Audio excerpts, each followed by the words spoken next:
Donc allez, bonjour à tous, donc j'espère que vous allez bien. On se retrouve aujourd'hui pour faire le point sur le marché. Donc on est le 2 juin.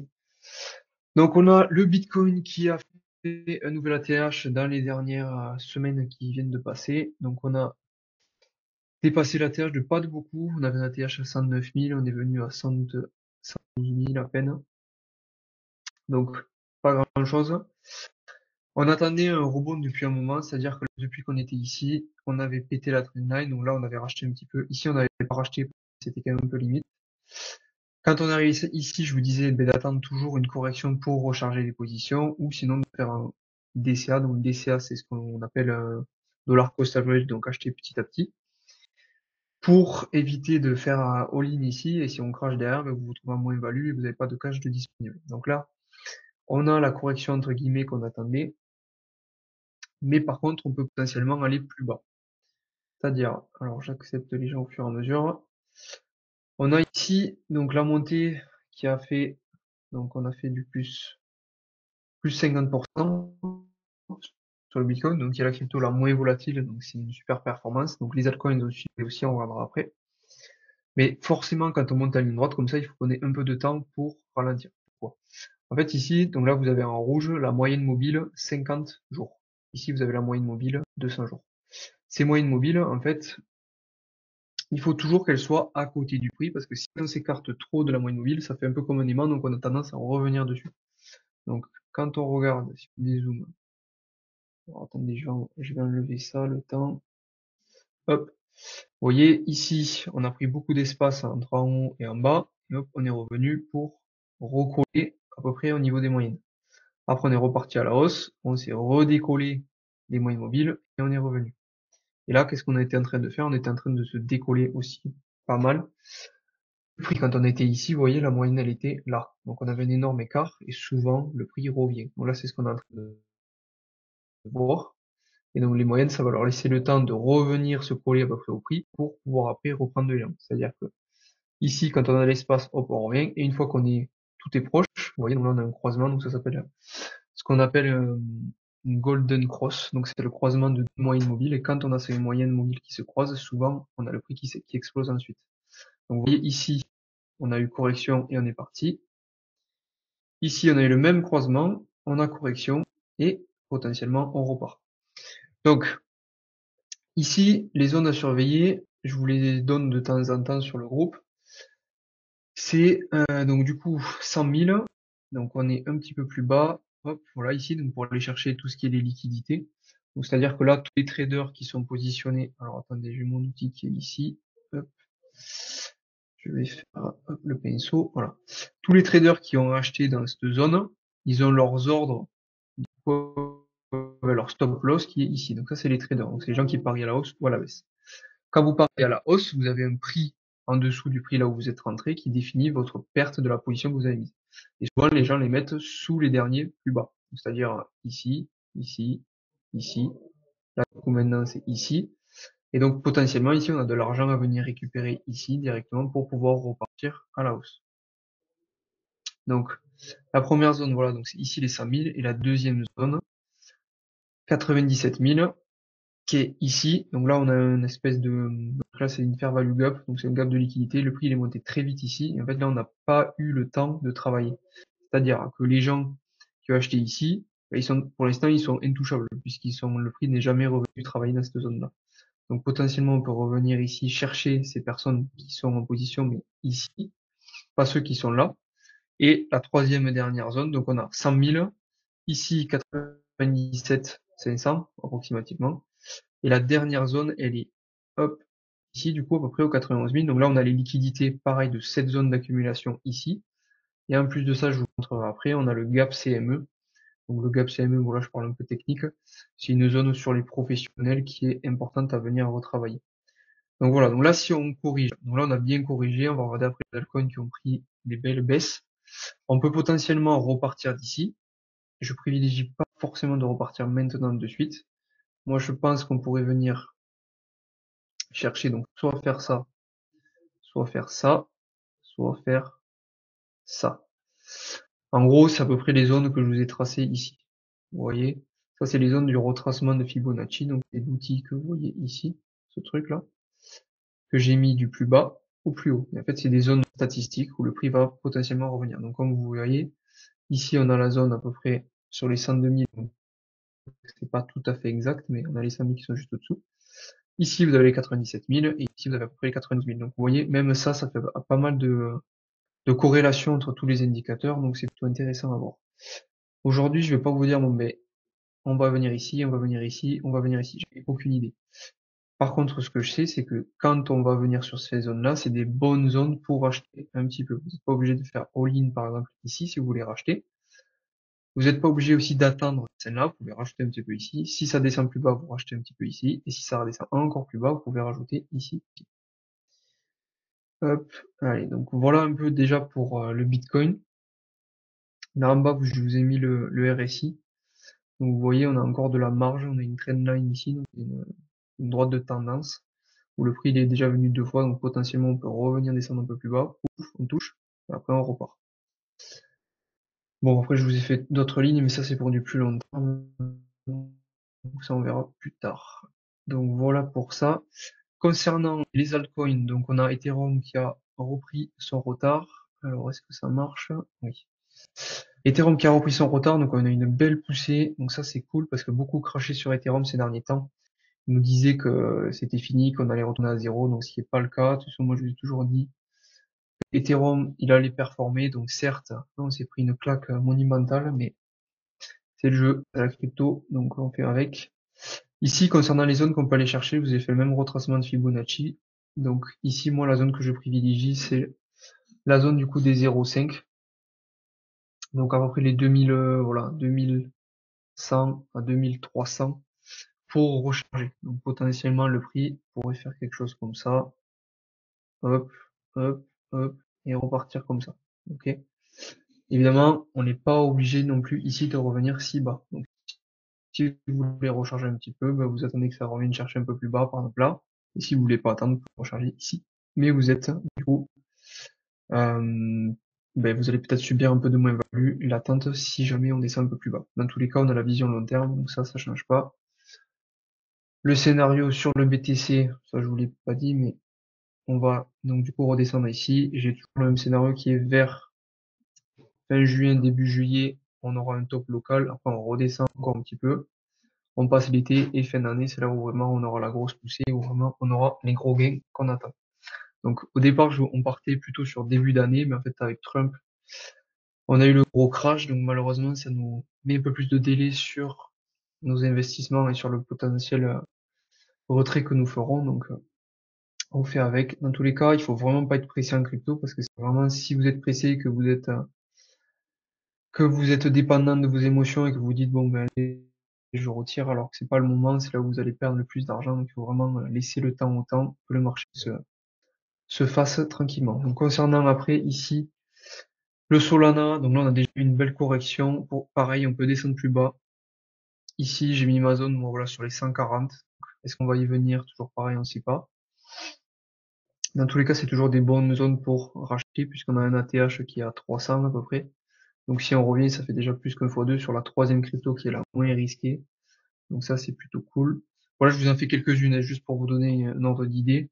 Suis, je vous en parle depuis un peu moins longtemps, ça doit faire quelques mois là depuis le début de l'année. Avant, je la privilégiais pas parce qu'elle était dans les grosses cryptos.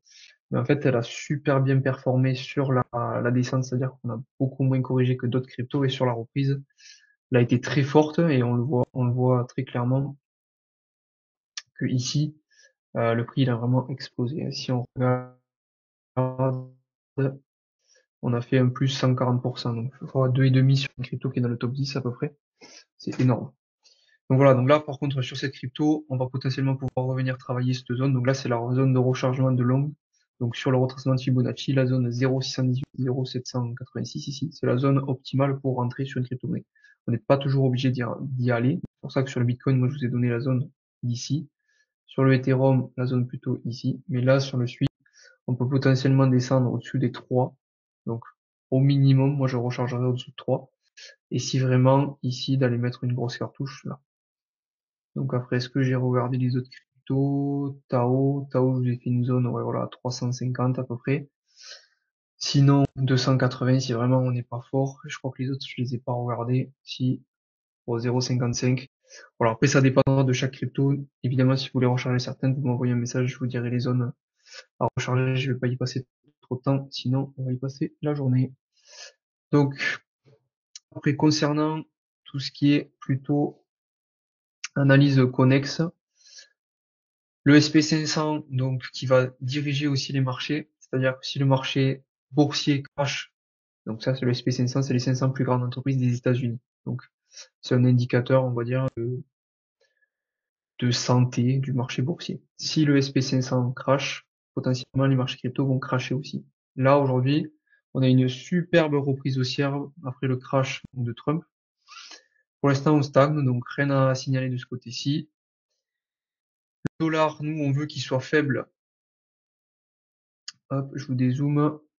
Tac. On voit que chaque bull run, le dollar s'affaiblit, il s'affaiblit, il s'affaiblit. Et là, on est sur une pente descendante, donc pour l'instant, plutôt optimiste. Il faut faire attention qu'on ne revienne pas partir dans le range. Donc ça, c'est le range.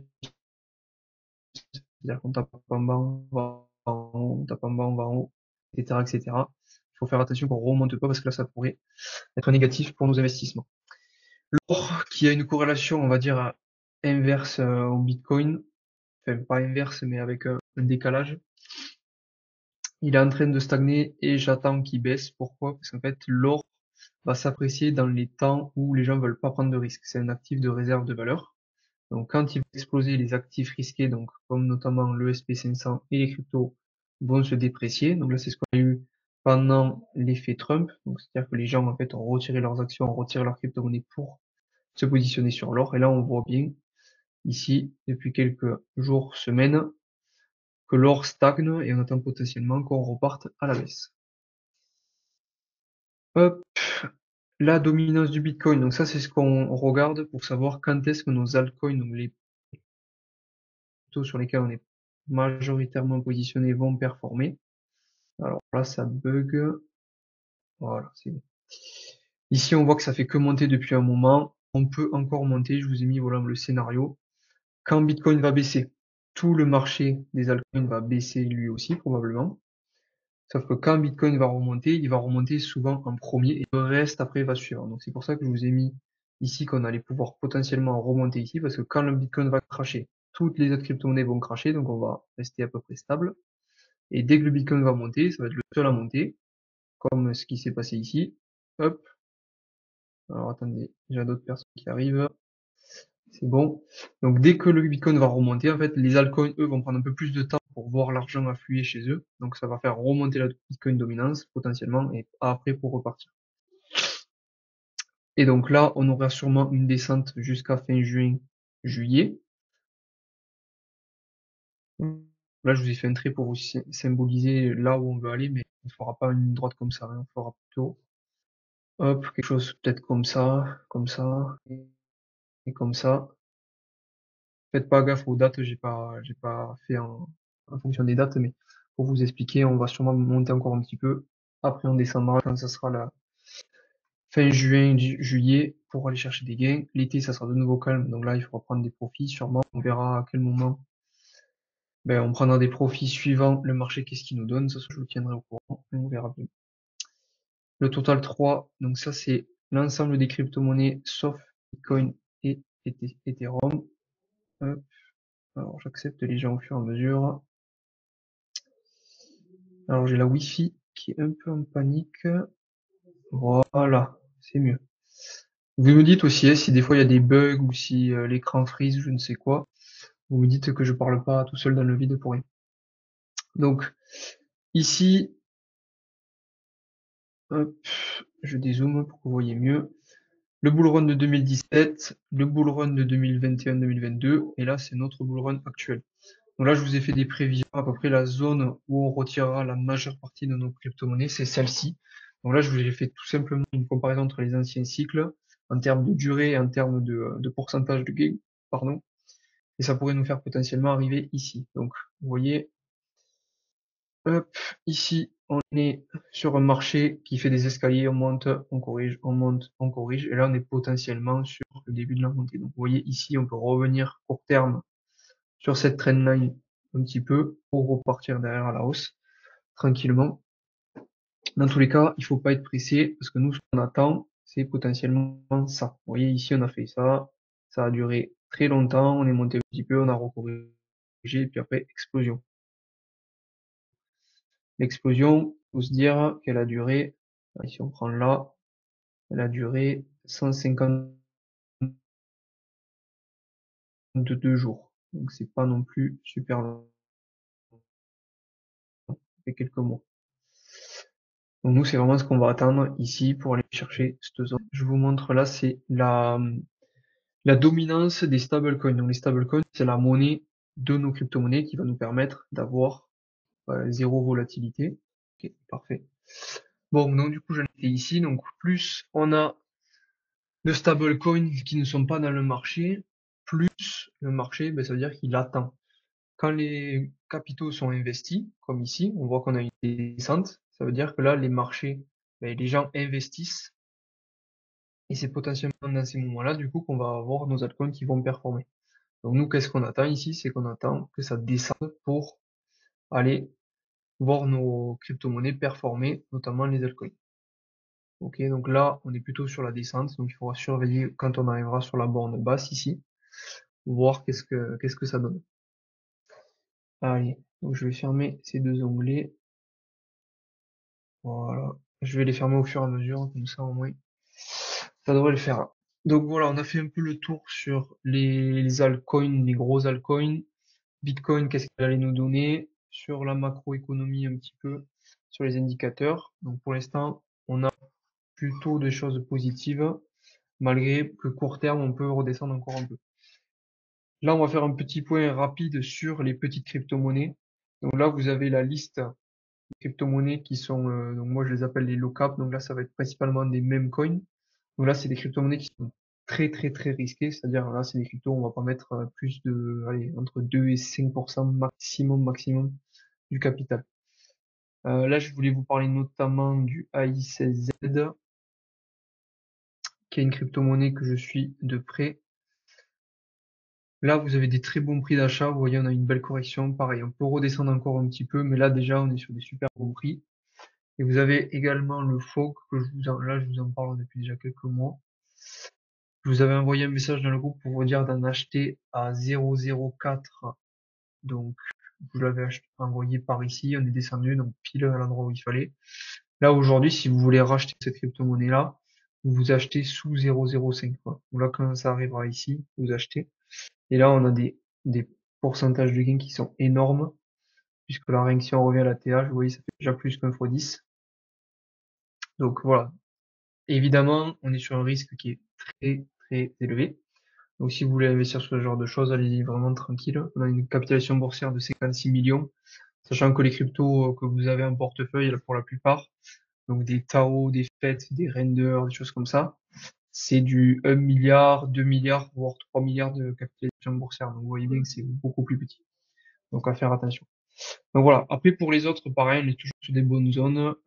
Sur les crypto-monnaies sur Base, faites attention de ne pas vous tromper quand vous les achetez, parce qu'il ne faut pas que vous envoyez des Solana. Sur la blockchain Solana, il faut envoyer donc des cryptos sur des Solana ou des USDC, mais sur la blockchain de Base. Si vous envoyez des crypto-monnaies sur la blockchain de Solana, vous ne pourrez acheter que les crypto-monnaies. Ici, vous avez le logo Solana. Donc faites bien attention à ça. Sur cette liste, vous l'avez de disponible dans le groupe. Vous avez juste à cliquer, vous allez arriver sur cette page, la même que moi. Vous pourrez regarder toutes les crypto-monnaies pour voir les zones intéressantes. Voilà pour ça. Allez, donc maintenant, je vais vous montrer moi tous les indicateurs que je regarde un petit peu pour voir qu'est-ce qui se passe sur le marché. Donc ici, c'est le marché des traders. Je vais regarder un petit peu les effets de levier qu'il y a sur le marché. Et si on a beaucoup d'effets de levier, potentiellement, ça veut dire qu'on va avoir beaucoup de volatilité, qu'on a potentiellement un crash qui va arriver. Ici, on le voit, quand ça monte en vert très haut, ça veut dire qu'on a beaucoup de gens qui mettent des leviers à l'achat. C'est-à-dire que potentiellement, il faut redescendre pour pouvoir aller les liquider. Et vous voyez qu'à chaque fois qu'on a des grosses montées comme ça, on a des petits crashs. Là, on a grosse montée, on a un crash. Grosse montée, on a un crash.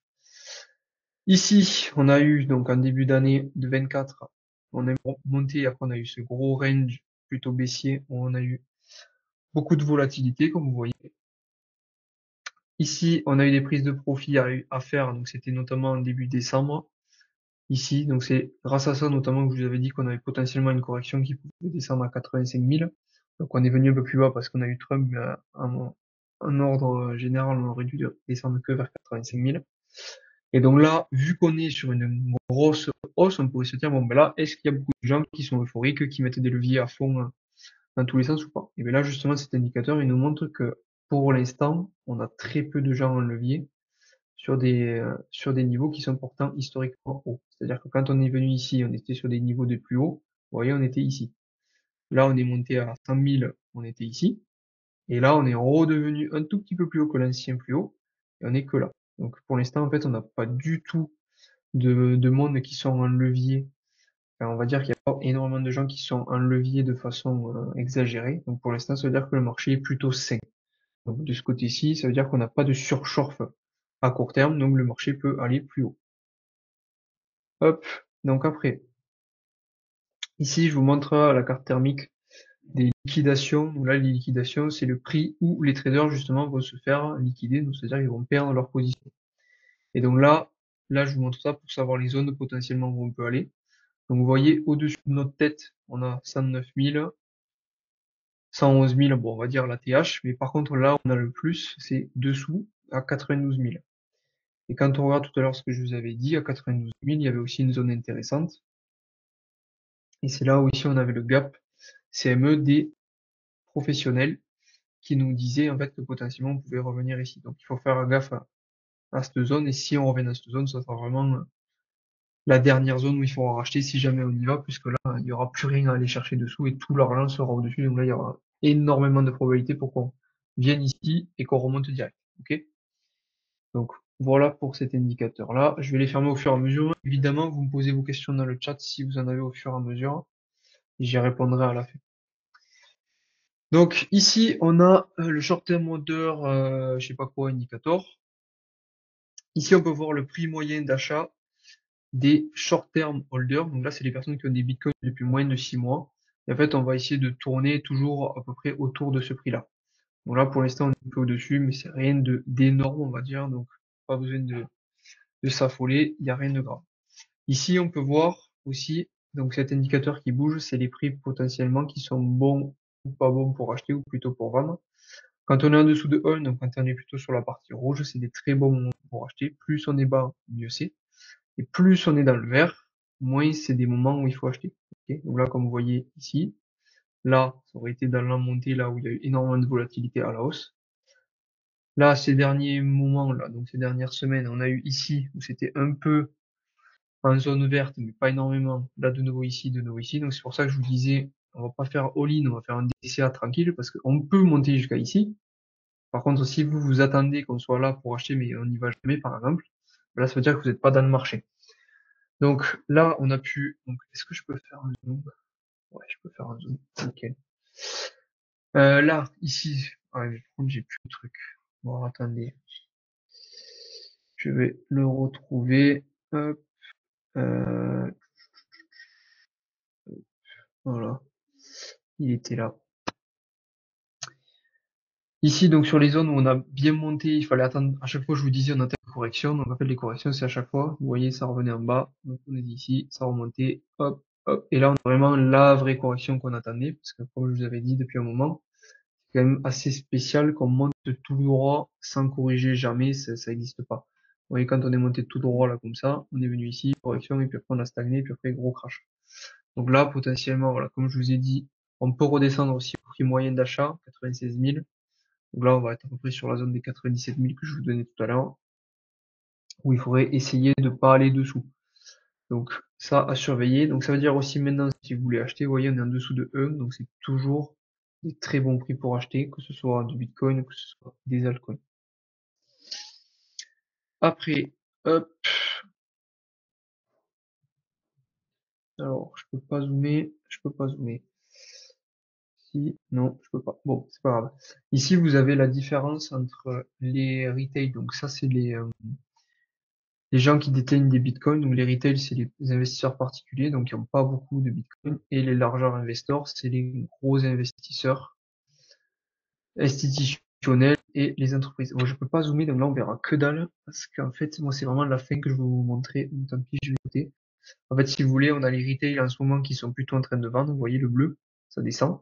Donc là c'est assez petit, mais j'espère que vous verrez. Et à l'inverse, vous avez les largeurs investisseurs, en fait, qui achètent et qui ne vendent absolument pas. Vous voyez. En fait, là, on continue à monter. Je peux pas zoomer, mais c'est pas grave. On le voit ici, dans tous les cas. Donc là, c'est les gros investisseurs, vous voyez, qui achètent et qui ne vendent absolument pas. Quand on arrive sur des moments haussiers, donc, si en termes de temporalité, ici, c'était le cycle, donc, de 2021-2022. Ici, de 2017, vous voyez, ils accumulaient, ils accumulaient, ils accumulaient. Et au moment où, pour eux, c'était le moment où il fallait vendre, hop, on voit drastiquement la chute. Et nous, vous voyez, qu'on monte, on monte, on monte, ils ne vendent pas. Donc, ça veut dire qu'on est potentiellement dans cette montée. Donc, pour l'instant, il n'y a pas à s'affoler. Si les gros investisseurs ne vendent pas, de notre côté, on est tranquille. Ça, c'est les bitcoins disponibles sur les échanges crypto-monnaies. Donc, c'est-à-dire qu'en fait, aujourd'hui, si vous voulez acheter un bitcoin, il va falloir voir quelqu'un derrière qui va devoir vous le vendre.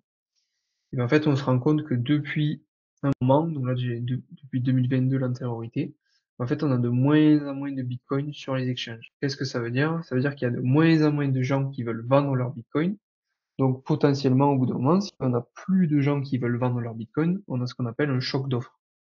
Quand on a un choc d'offres, ça veut dire que la personne qui va vouloir vendre son bitcoin, en fait, vu qu'elle est toute seule sur le marché à le vouloir le vendre, elle va pouvoir mettre un prix extrêmement élevé. Et donc, ça, c'est très positif parce que ça veut dire que moins on a de bitcoin en vente, plus il y a de gens qui les détiennent et qui les gardent pour du long terme. D'accord? Donc ça, c'est positif pour nous. Ensuite, donc là, c'est le coût moyen de minage d'un bitcoin. Donc on se rend compte aujourd'hui, vous voyez, donc là, en bleu, on a 90 000 bitcoin average mining cost, 90 000 dollars pour miner un bitcoin. Ça, c'est le coût moyen. Et aujourd'hui, le prix est à 104 000. Le cours du bitcoin va toujours osciller à peu près aux alentours de ce coût moyen, on va dire, de minage du Bitcoin. Vous voyez ici, on a une grosse hausse parce que là, on a eu le halving. Donc, pour ceux qui se rappellent pas le halving, on va diviser par deux l'offre en circulation des nouveaux Bitcoin. En fait, il y a les mineurs qui vont miner, donc c'est-à-dire qu'ils vont valider les transactions des nouveaux, de la blockchain Bitcoin pour qu'il y ait des nouveaux bitcoins en circulation. Et en fait, à ce moment-là, du jour au lendemain, ben, les nouveaux bitcoins qui rentrent sur le marché, qui sont destinés aux mineurs, ils sont divisés par deux. Donc, c'est-à-dire que du jour au lendemain, ils ont leurs revenus qui sont divisés par deux. Donc, forcément, le coût a explosé. Ok. Donc, ça nous donne juste une idée de se dire, bon, voilà, le coût moyen, il est en dessous du prix réel. Il n'est pas super élevé, donc on n'est pas dans une bulle, on n'est pas non plus ultra bas, donc ça va pas du tout. Donc là, rien à signaler de ce côté-ci.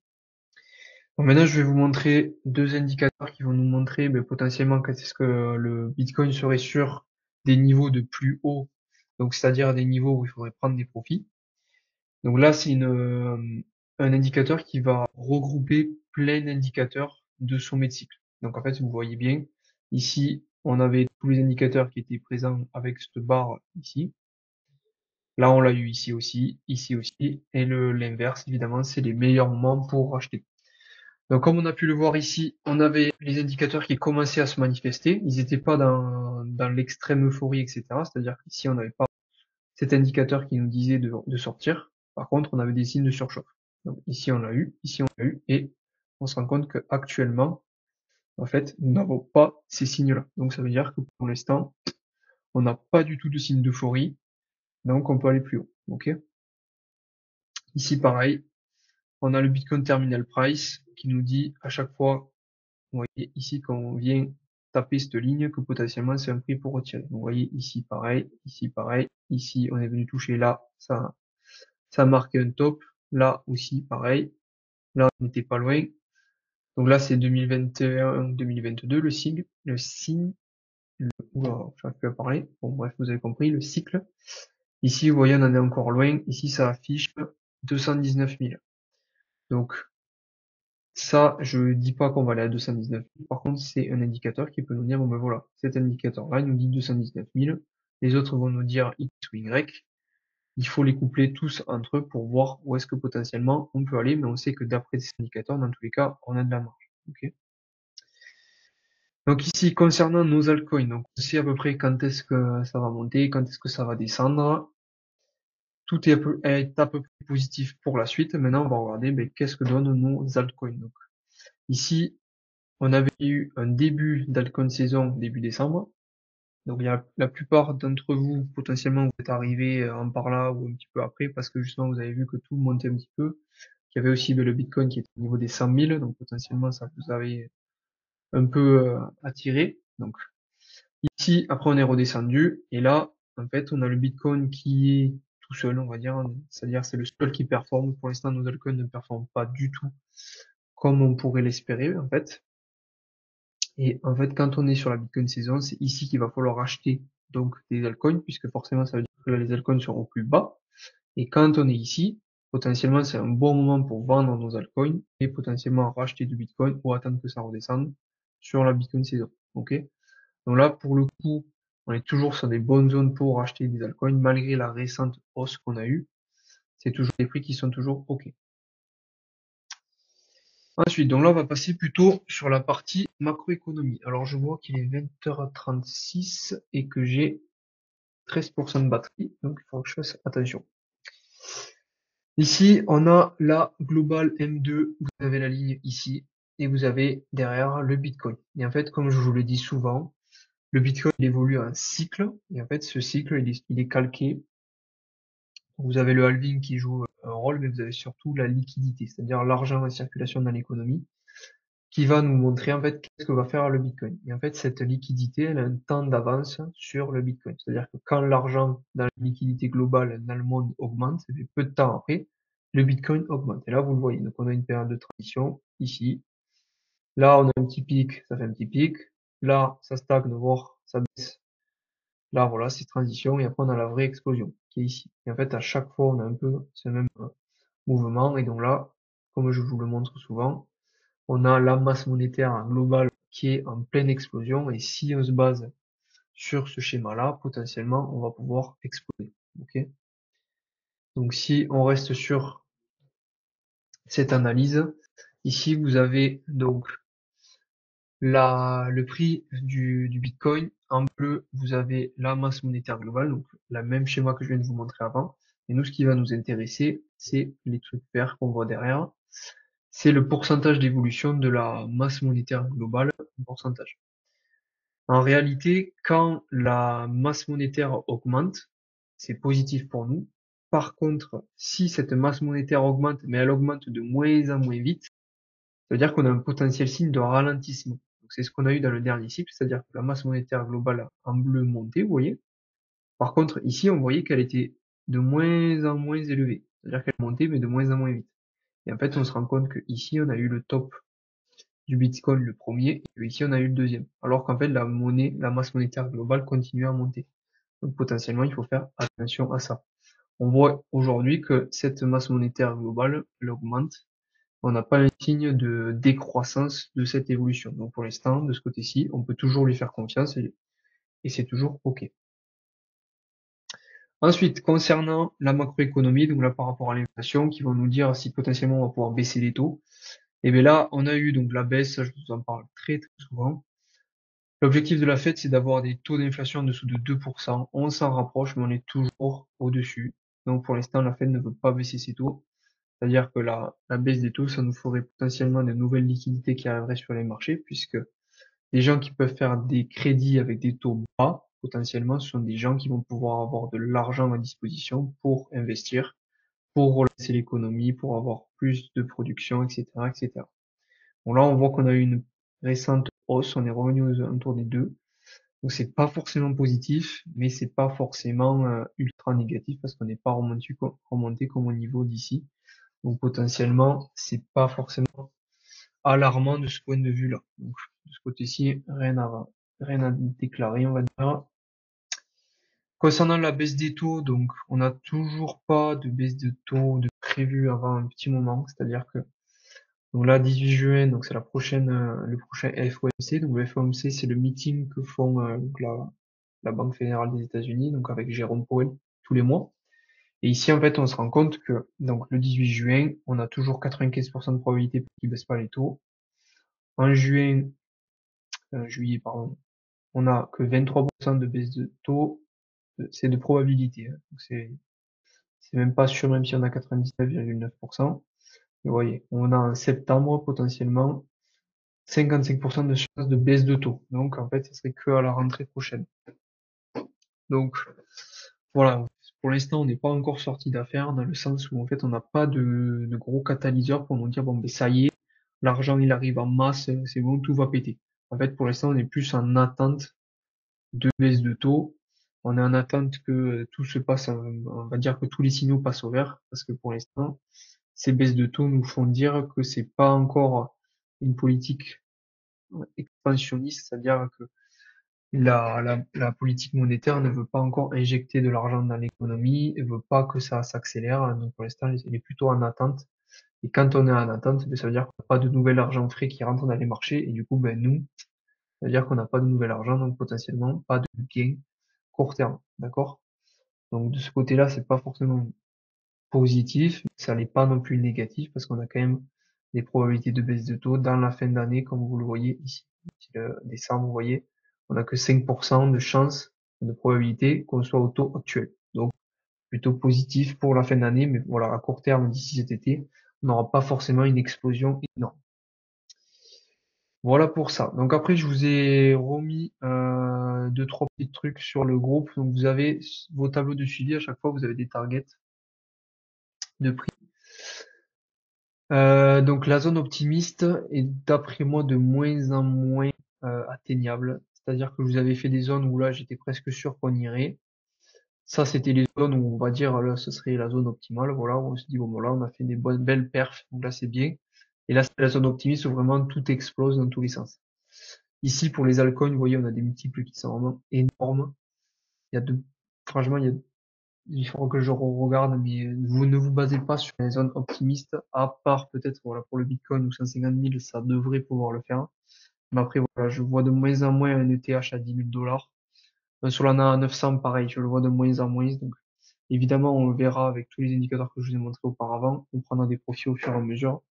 Pour cela, c'est toujours OK, mais les autres, faites attention à ces zones optimistes. Après, je vous ai mis aussi les crypto leaders et les bonnes cryptos, voilà. Ceux où je vous ai pas mis, j'ai un peu moins de, euh, de données, on va dire. Ou alors, potentiellement, elles sont pas sur des zones excellentes. Donc, je vous ai mis ça juste pour que vous ayez un peu une idée, vous, si vous voulez faire vos propres recherches de votre côté.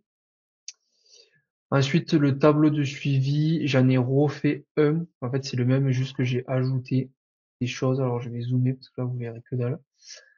Donc, vous avez pour la plupart tous à peu près le même, mais je vous ai rajouté ici les zones de retrait. Parce que donc là, pour l'instant, on n'a pas eu forcément à prendre beaucoup de retrait, mais ça va arriver. Donc pour ceux qui veulent que je leur envoie ce tableau comme ça, vous m'envoyez un message, je vous l'enverrai.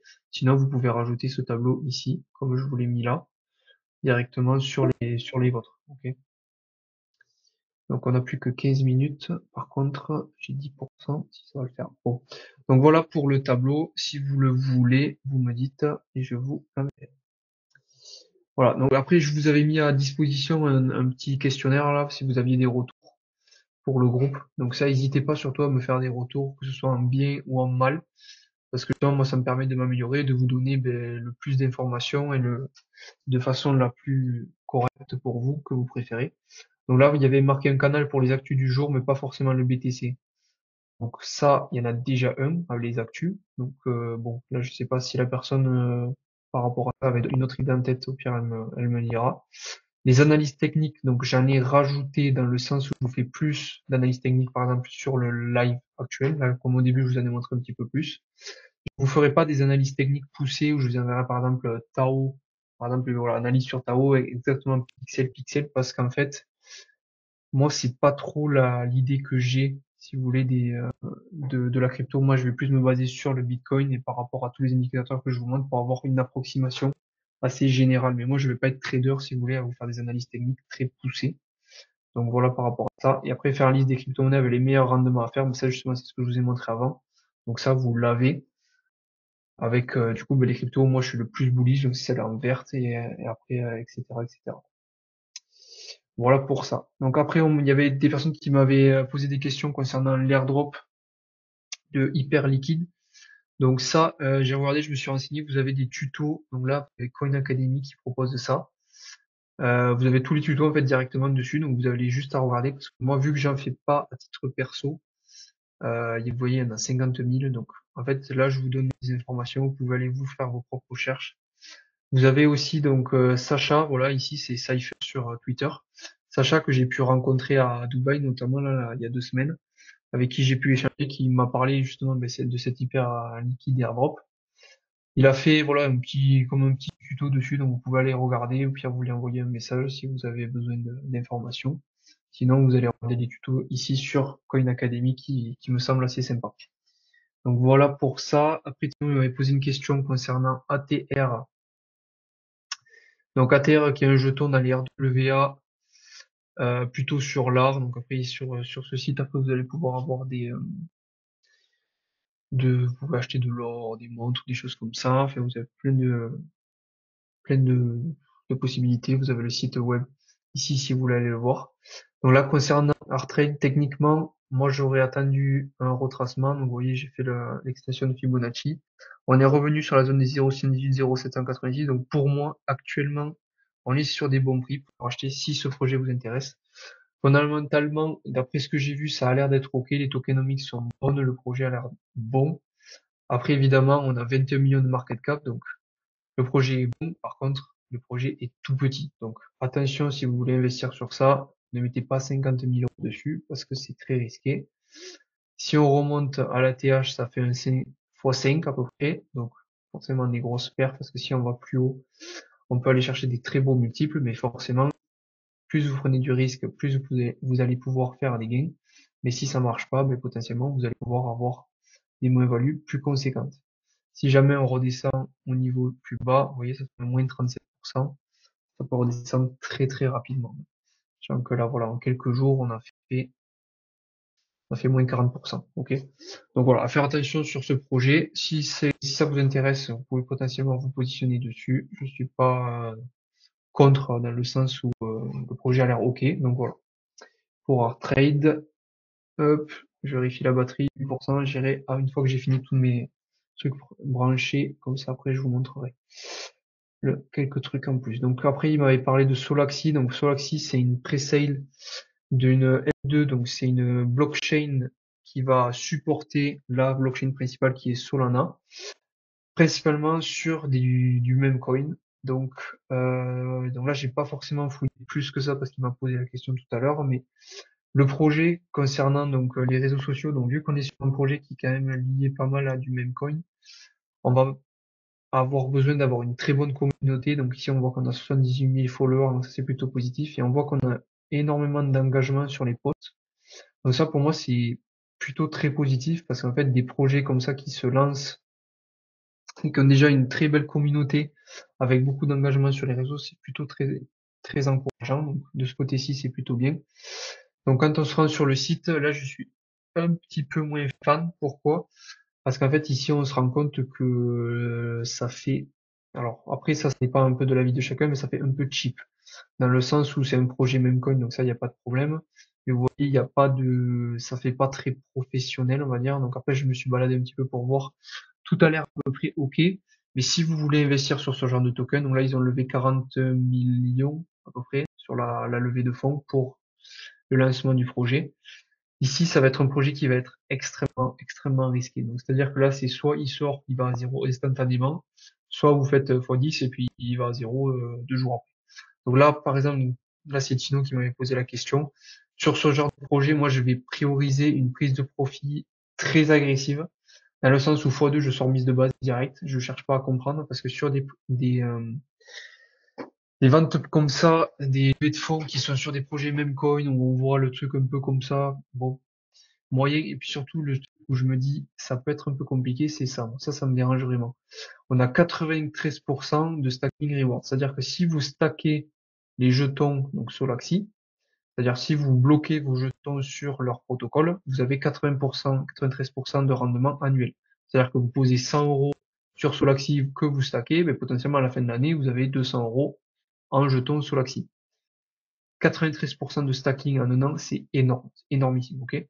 Donc déjà, le stacking, même pas j'y touche, ok? Après, le projet a pas l'air trop mal en soi, donc tout ce qui est expliqué, tout a l'air à peu près ok, ils ont tout expliqué correctement, donc pourquoi pas, mais voilà. Vraiment faire attention sur ce genre de projet, à pas faire all-in. Moi, je mets 1-2% maximum de mon portefeuille sur ça, si jamais je vais investir sur ça, et prise de profit ultra agressive. Donc voilà un petit peu mon avis sur tous les jetons et toutes les questions que vous aviez. Hop, je vais repasser sur ça.